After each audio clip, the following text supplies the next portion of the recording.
আমার নাম রাফুল ইসলাম। আমি 2019 সালে এসএসসি কমপ্লিট করছি।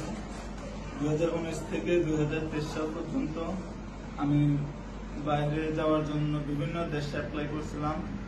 জাপানে 3বার অ্যাপ্লাই করছি, 3বারই ব্যাংক স্টেটমেন্টের কারণে আমার রিজেক্ট হয়েছে। পরে আমেরিকায় করলাম, নেদারল্যান্ডে করলাম, সব জায়গায় থেকে আনফরচুনেটলি আমার রিজেক্ট হয়েছিল। পরে একদিন ফেসবুকের মাধ্যমে কমিটেড কর্পোরেশনের ইয়েটা পাই, আইডি।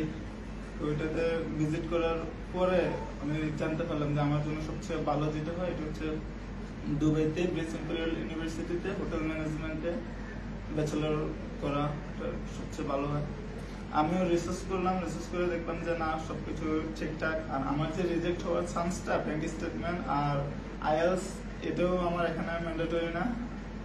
আর সব দিক দিয়ে বেস্ট মনে হওয়ার পর আমি জানুয়ারির 15 তারিখে অ্যাপ্লাই করি, আর আজকে ফেব্রুয়ারির 10 তারিখ আমি হাতে ভিসা পাইছি। আলহামদুলিল্লাহ, সবাই আমার জন্য দোয়া করবেন। আমি মার্চের 1 তারিখ অ্যাপ্লাই করতেছি।